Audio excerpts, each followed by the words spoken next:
Subscribe now and press the bell icon. Never miss an update. बच्चों, एक बार फिर से आपका स्वागत है हमारे YouTube channel SB Academy in mathematics. तो बच्चों, आज हम देखेंगे नंबर लाइन के बारे में। तो बच्चों, छोटी क्लासों में हमारे टीचर ने बताया होगा कि ये कैसे हमारा +1 आ जाता है, -2 + 3 = +1। ये सारी की सारी चीज़ें हमें नंबर लाइन से ही प्राप्त होती हैं। हम इन चीज़ों में बड़ा ही कंफ्यूज होते थे कि इसे प्लस करना है या माइनस करना है, आखिर ये चिन्ह कहाँ से आ गया। तो बच्चों, ये सारी की सारी चीज़ें हमें नंबर लाइन के ही मदद से प्राप्त होती हैं। तो बच्चों, हम नंबर लाइन के बारे में एकदम बेसिक से जानेंगे। बच्चों, अगर मैं आपसे पूछूं कि 2 और 3 में कौन सी संख्या सबसे बड़ी है, तो आप कहेंगे 3। लेकिन बच्चों, ये हमें कैसे पता चलता है कि 3 जो है 2 से बड़ी है? यह हमें नंबर लाइन के मदद से ही पता चलता है। यानी कि हम नंबर लाइन से जितनी दाहिनी तरफ बढ़ते जाते हैं, वो संख्या हमारी उतनी ही बड़ी होती जाती है। हम सीधे शब्दों में यह कह सकते हैं कि जो संख्या हमारे सबसे दाहिनी तरफ होती है, वही संख्या हमारी सबसे बड़ी होती है। यानी कि अगर मैं इन दोनों संख्याओं में से पूछूं, इन दोनों संख्याओं में से सबसे बड़ी संख्या कौन है, तो जैसा कि आप देख रहे हैं, 2 हमारा 1 के दाहिनी तरफ है, तो 2 हमारी सबसे बड़ी संख्या हुई। हम छोटे क्लासों में इन चीज़ों में बहुत कन्फ्यूज़न होते थे कि -2 या -3 में से दोनों में से कौन सबसे बड़ी संख्या है। तो बच्चों, जो संख्या रेखा से अगर मैं इन दोनों की बात करूं, तो आप देखेंगे -2 -3 के दाहिनी तरफ है। यानी कि -2 जो है हमारी -3 से बड़ी संख्या हुई। तो आप देख रहे हैं बच्चों, हम इन चीज़ों को नंबर लाइन की सहायता से कैसे समझ सकते हैं। जो संख्या हमारे नंबर लाइन के दाहिनी तरफ होगी, वही संख्या हमारी सबसे बड़ी संख्या होगी। अब हम देखते हैं किसी भी संख्या को हम संख्या रेखा पे कैसे निरूपित करते हैं। जैसे कि 0.5। तो बच्चों, हम 0.5 को इस रूप में भी लिख सकते हैं। आपने छोटी कक्षाओं में पढ़ा होगा, जैसे कि हम देख रहे हैं यहाँ पर 0.4 को अगर हम भिन्न के रूप में लिखना चाहें तो इसे 4/10, या 0.41 को लिखना चाहें तो इसे 41/100। ये हमने छोटी कक्षाओं में पढ़ चुका है। तो आइए बच्चों, हम देखते हैं 0.5 को हम संख्या रेखा पे कैसे निरूपित करते हैं। तो बच्चों, 5/10 का मतलब हुआ 10 में से 5वां हिस्सा। यानी कि हमें, अगर हम इसे और बड़ा करके देखें, तो पहले बच्चों हम इसे 10 भागों में डिवाइड करते हैं। यानी कि 1 2 3 4 5 6 7 8 9 और ये 10। इसका 5वां जो हिस्सा होगा, यानी कि 1 2 3 4 5, ये हमारा 0.5 या 5/10 होगा। तो बच्चों, हमने देखा कि 0.5 को संख्या रेखा पर कैसे निरूपित करते हैं। आइए एक और उदाहरण समझते हैं। अगर मैं आपसे कहूँ 1/7 को संख्या रेखा पे निरूपित करते हैं, तो बच्चों हम इसे 7 भागों में डिवाइड करेंगे। यानी कि 1 2 3 4 5 6 और ये 7। इसका जो पहला हिस्सा होगा, यानी कि ये हमारा 1/7 होगा। तो बच्चों, अब हम देखते हैं कि 8/7 को हम संख्या रेखा पे कैसे निरूपित करते हैं। बच्चों, 8/7 को हम इस रूप में भी लिख सकते हैं। इसका मतलब होता है 1 + 1/8। बच्चों 1/1/7 या 1+1/7 दोनों एक ही मतलब है। इसका मतलब क्या हुआ, हमें नंबर लाइन पे एक डिस्टेंस तो फिक्स है, हमें एक डिस्टेंस तो चलनी पड़ेगी, उसके बाद हमें 1/7 लेंथ और चलनी होगी। हम इसे यहाँ बड़ा करके देखते हैं, यानी कि ये हमारा 0 हुआ, ये हमारा 1, ये हमारा 2, यानी कि संख्या रेखा पर एक लेंथ तो फिक्स है, इतना तो हमें चलना ही पड़ेगा। उसके बाद 1/7 यानी कि इस खाने को हमें 7 भागों में डिवाइड करना होगा, यानी कि 1 2 3 4 5 6 और ये 7, इसका 1/7 यानी कि 7वां का पहला हिस्सा, यानी कि ये जो हमारा होगा यहाँ से यहाँ तक, ये हमारा 8/7 होगा। अगर बच्चों मैं कहूँ आपको -8/7 को संख्या रेखा पर निरूपित करना है, तो यही हमारा इधर ना हो करके इधर होगा, यानी कि एक डिस्टेंस तो फिक्स है कि हमें 1 + 1/7 इतना हमें तो फिक्स है, इसमें से एक हमें डिस्टेंस चलना पड़ेगा। इसके बाद हमें 1/7 हिस्सा और चलना पड़ेगा, यानी कि यहाँ पर कहीं हमारा -8/7 होगा। तो बच्चों अब हम देखेंगे √25 को हम संख्या रेखा पर कैसे निरूपित करते हैं। तो आप जानते होंगे कि √25 का मान 5 होता है, तो हम डायरेक्ट यहाँ से कह सकते हैं कि ये हमारी, या इसे हम √25 कहें या 5 कहें, दोनों एक बराबर है। ये हमारा √25 या 5 दोनों को प्रदर्शित कर रहा है। अगर मैं आपसे कहूँ कि -√16 को संख्या रेखा पे दर्शाइए, तो इसका मतलब क्या हुआ, √16 का मान 4 और ये हमारा माइनस, तो ये हमारा -√16 को भी निरूपित करेगा और -4 को भी निरूपित करेगा। तो बच्चों आइए अब हम सीखते हैं कि √2 को हम संख्या रेखा पे कैसे निरूपित करें। तो बच्चों मान लीजिए ये हमारी संख्या रेखा हुई और हमारा 1 लेंथ हुआ, 1 यूनिट लेंथ हुआ। तो बच्चों अगर हम इस पे लंबवत भी एक लेंथ लेते हैं, 1 यूनिट लेंथ लेते हैं, तो अगर मैं आपसे इसका मान पूछूं तो इसका मान क्या होगा, तो आप पाइथागोरस प्रमेय से बता सकते हैं कि इसका मान, इसको x मान लेते हैं, इसका मान आप बता सकते हैं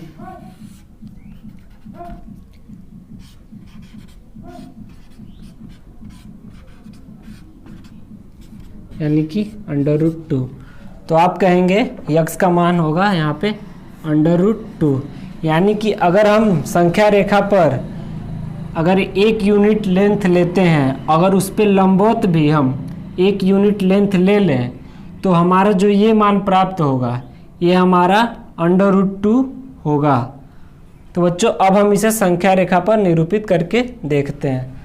ये हमारा 1 यूनिट लेंथ हुआ, अगर हम इस पर लंबवत भी 1 यूनिट लेंथ ले लेते हैं, यानी कि ये लंबवत आपको खींचना पिछली कक्षाओं में बताया गया होगा। मान लीजिए अगर किसी भी संख्या पे लंबवत खींचना है, तो हम प्रकाल की सहायता से यहाँ पर प्रकाल रखते हैं और उसकी सहायता से ये खींच देते हैं, और अब यहाँ पे वही उसी नाप का प्रकार लेके यहाँ पर खींचते हैं और फिर यहाँ से यहाँ पर कट करते हैं, फिर यहाँ से ये और फिर यहाँ से ये, यही हमारा जो लंबवत होता है।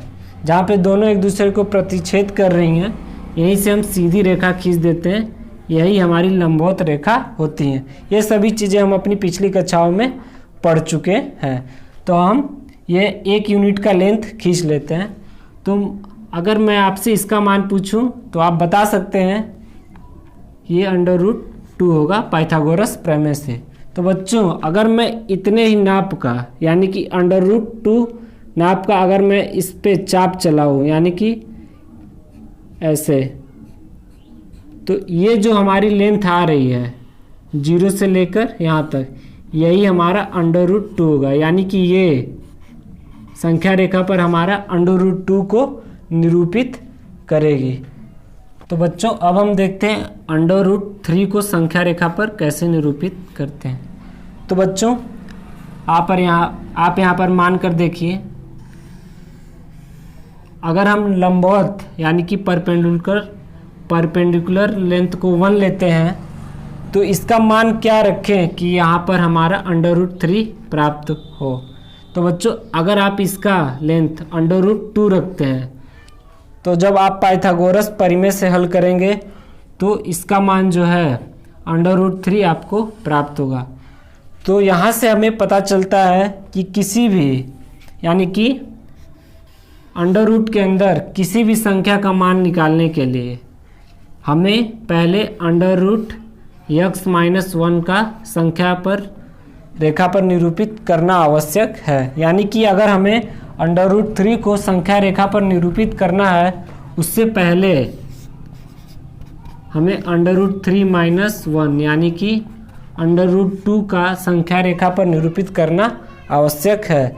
बिना √2 के संख्या रेखा पर √3 निरूपित नहीं की जा सकती, जैसा कि हम यहाँ से देख चुके हैं। अगर हम इस परपेंडिकुलर लेंथ को 1 ले रहे हैं तो ये √3 आने के लिए इसका हमारा √2 होना ज़रूरी है। तो बच्चों अब हम √3 को संख्या रेखा पर निरूपित करते हैं। तो बच्चों जैसा कि मैंने पहले ही बता दिया है, अगर हमें √3 को संख्या रेखा पर निरूपित करना है तो उससे भी पहले हमें √2 को संख्या रेखा पर निरूपित करना पड़ेगा। तो बच्चों जैसा कि हमने पहले से ही √2 को संख्या रेखा पर निरूपित कर रखा है, तो बच्चों अब हम इस पे परपेंडिकुलर लेंथ, 1 यूनिट का परपेंडिकुलर लेंथ खींचेंगे। तो बच्चों ये हमारा 1 हुआ और यहाँ से यहाँ तक हमारा जो है √2 हुआ, जो हम पहले ही संख्या रेखा पर निरूपित कर चुके हैं। और अगर मैं आपसे इसका मान पूछूं तो ये क्या होगा √3। तो बच्चों अगर हम इसके नाप का संख्या रेखा पर चाप चला दें तो ये जो हमारा होगा यही हमारा √3 होगा। बच्चों अगर आपको एग्ज़ाम में डायरेक्ट √3 रिप्रेजेंट करना हो संख्या रेखा पर तो उससे भी पहले हमें √2 को निरूपित करना पड़ेगा, क्योंकि ये हमेशा इस रूल को फॉलो करती है। किसी भी संख्या को जो √2 में हो उसे अगर संख्या रेखा पर निरूपित करना है तो उससे भी पहले हमें उससे एक कम, यानी कि अगर हमें √5 को निरूपित करना है तो उससे भी पहले हमें √5-1 यानी कि √4 को निरूपित करना पड़ेगा। बिना इसके हम संख्या रेखा पर कोई भी √ की संख्या निरूपित नहीं कर सकते हैं। तो बच्चों जैसा कि हम देख चुके हैं √3 को हम कैसे निरूपित करेंगे और √3 को संख्या रेखा पर कैसे निरूपित करेंगे। अब हम इसके आगे चलते हैं। अगर मैं आपसे कहूँ कि 1 + √2 को संख्या रेखा पर निरूपित करें तो बच्चों इसका मतलब क्या हुआ, यानी कि संख्या रेखा पर 1 यूनिट लेंथ ये तो फिक्स है, हमें इतनी यूनिट लेंथ चलनी पड़ेगी। इसके बाद हमें √2 लेंथ और चलनी पड़ेगी। बच्चों हम यहाँ देखते हैं, ये हमारा 0 हुआ, ये हमारा 1, ये हमारा 2। 1 + √2 का मतलब हुआ 1 यूनिट लेंथ हमारी फिक्स है, इतनी तो हमें चलनी ही पड़ेगी। उसके बाद √2 लेंथ और। तो बच्चों जैसा कि मैंने आपको बताया है कि कोई भी √ संख्या को संख्या रेखा पर प्रदर्शित करने के लिए उससे पहले हमें उससे एक कम, यानी कि अगर हमें √2 को संख्या रेखा पर निरूपित करना है तो उससे भी पहले हमें √2-1 यानी कि 1 को संख्या रेखा पर निरूपित करना पड़ेगा। तो बच्चों इतनी लेंथ तो हमने चल दी। इसके बाद एक लेंथ और, यानी कि ये हमारा एक लेंथ और हुआ। और जैसा कि मैंने आपको बताया है, इस पे हम एक परपेंडिकुलर लेंथ ड्रॉ करते हैं जो एक यूनिट का ही होगा। ये भी हमारा एक यूनिट हुआ, ये भी हमारा एक यूनिट हुआ। तो मैं आपसे पूछूं ये कितना हुआ, तो आप कहेंगे √2 पाइथागोरस प्रमेय से।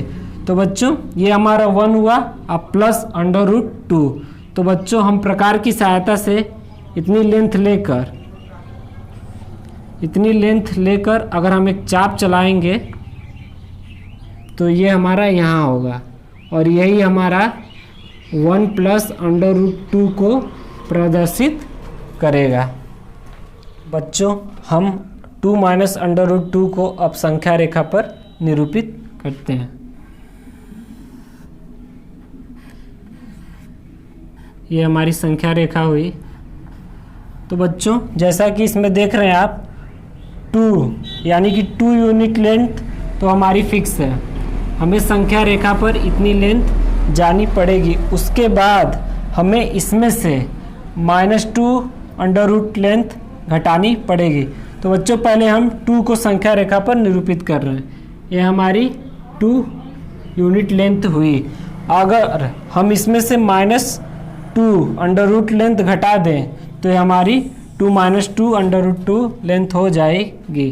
तो बच्चों जैसा कि हम √2 लेंथ संख्या रेखा पर निरूपित करना सीख चुके हैं, तो बच्चों अगर हम इसमें से √2 लेंथ घटा दें, यानी कि अगर हम इस पे 1 यूनिट लंबवत लेंथ ले लें, और ये तो हमारा 1 यूनिट हुआ ही, तो मैं अगर आपसे इसका मान पूछूं तो इसका मान क्या होगा, तो इसका मान √2 होगा पाइथागोरस प्रमेय से। अगर इसका नाप लेके संख्या रेखा पर अगर चाप खींच दूं तो ये हमारी दूरी कितनी हुई, √2, यानी कि यहाँ से यहाँ तक दूरी कितनी हुई, √2। ये हमारा 2 हुआ और ये हमारा √2, यानी कि ये हमारा 2 माइनस √2 को निरूपित करेगा। तो बच्चों अब हम देखते हैं कि √ में 5.2 को संख्या रेखा पर कैसे निरूपित करते हैं। बच्चों ये हमारी संख्या रेखा हुई।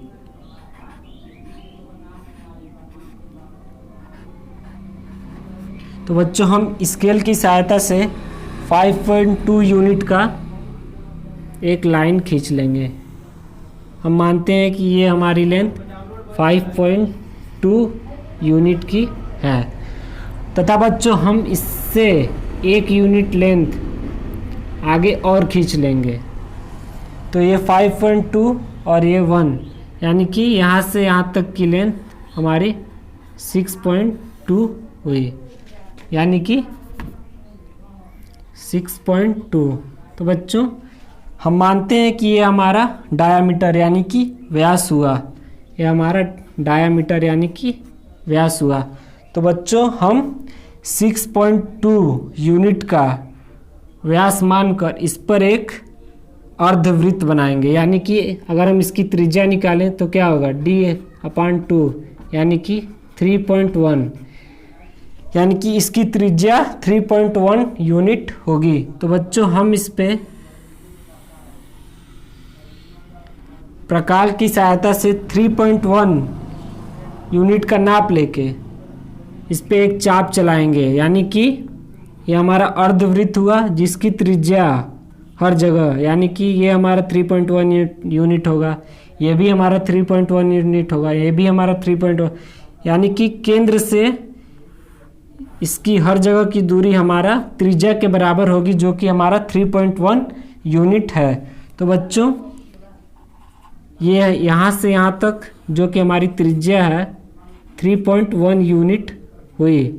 तो मैं अगर आपसे पूछूं इसका मान क्या होगा, तो 3.1 यूनिट से अगर आप 1 यूनिट घटा देंगे तो ये आएगा 2.1 यूनिट, जो यहाँ से यहाँ तक की लेंथ हुई। तो बच्चों हम बी लेंथ पर एक लंबवत लेंथ खींचेंगे। इसका मान हमें नहीं पता है कि ये कितना बड़ा है। तो बच्चों लंबवत खींचना मैं आपको पहले ही सिखा चुका हूँ कि किसी भी नंबर लाइन पर हम लंबवत कैसे खींचेंगे। और बच्चों ये हमारी त्रिज्या हुई, तो हम पहले से ही जानते हैं कि त्रिज्या हमारी 3.1 यूनिट है। तो बच्चों ये हमारा 2.1 यूनिट हुआ और ये हमारा 3.1 यूनिट हुआ। अगर मैं आपसे इसका मान पूछूं तो क्या होगा, यानी कि x इक्वल टू 3.1 का स्क्वायर माइनस 2.1 का स्क्वायर, ये हमारा पाइथागोरस प्रमेय से होगा। तो बच्चों आप फार्मूला पढ़ चुके होंगे A square minus B square equal to, यहाँ पर हम देख लेते हैं A square minus B square equal to A plus B bracket में ए माइनस बी। तो बच्चों ये हमारा होगा 3.1 प्लस 2.1 और एक ब्रैकेट में 3.1 माइनस 2.1, यानी कि 5.2 इंटू 1, यानी कि अंडर रूट 5.2, यानी कि जो ये हमारा x है ये किसके बराबर होगा, अंडर रूट 5.2। तो बच्चों हमें इसकी लेंथ पता हो गई कि इसका मान जो है अंडर रूट 5.2 है। तो बच्चों अगर हम इसी नाप का प्रकार की सहायता से इसी नाप का अगर इस संख्या रेखा पर चाप चलाते हैं तो यही हमारा अंडर रूट 5.2 का निरूपण करेगी, यानी कि यही बिंदु हमारा अंडर रूट 5.2 को निरूपित करेगी। बच्चों ये तो मैंने आपको डिटेल में बता दिया, अब देखते हैं कि हम एग्ज़ाम में इसको कैसे करेंगे।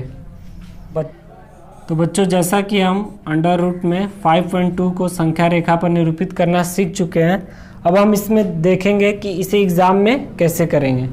तो बच्चों ये हमारी संख्या रेखा हुई और इसका ओरिजिन हम यहाँ मानते हैं b, और इसके पीछे की लेंथ हम 5.2 यूनिट लेंगे, यानी हम स्केल की सहायता से ये जो लेंथ है 5.2 लेंगे। हम मान लेते हैं कि ये हम यहाँ से यहाँ तक की लेंथ हमारी 5.2 हुई, तथा बच्चों हम इसके आगे 1 यूनिट लेंथ और लेंगे, माना ये हमारा सी हुआ, और यहाँ से यहाँ तक का लेंथ 1 यूनिट हुआ। तो बच्चों 5.2 और 1 यानी कि 6.2, और इसका आधा कितना होगा 3.1, यानी कि अगर डायामीटर व्यास जो है 6.2 है तो इसकी जो त्रिज्या होगी 3.1 होगी। तो हम 3.1 त्रिज्या यानी कि प्रकाल की सहायता से 3.1 त्रिज्या का अर्धवृत्त खींचेंगे। तो बच्चों अगर हम बी पे अगर लंबवत खींचते हैं तो बच्चों यहाँ से यहाँ तक की जो लेंथ आएगी वह निश्चित रूप से ही अंडर रूट में 5.2 होगी। मैंने इसके पहले आपको बता दिया था ये अंडर रूट में 5.2 कैसे आ रहा है। तो बच्चों ये निश्चित रूप से ही हमारी अंडर रूट में 5.2 ही होगी। अगर हम इस लेंथ को प्रकार की सहायता से नाप लें और अगर एक चाप चला दें तो बच्चों ये हमारी अंडर रूट में 5.2 को निरूपित करेगी, यानी कि अगर ये हमारा 0 हुआ तो यहाँ से यहाँ तक की जो दूरी है वो अंडर रूट में 5.2 को निरूपित करेगी। तो बच्चों जैसा कि हम देख चुके हैं कि हम अंडर रूट में 5.2 को एग्ज़ाम में कैसे निरूपित करेंगे। तो बच्चों हम एक ओरिजिन मान लेंगे यानी कि b, और उसके पहले जो ये मान दिया हो उसके नाप का स्केल की सहायता से यहाँ एक लेंथ खींच लेंगे तथा 5.2 प्लस 1 यानी कि 6.2 व्यास का एक अर्धवृत्त खींचेंगे जिसकी त्रिज्या 3.1 होगी।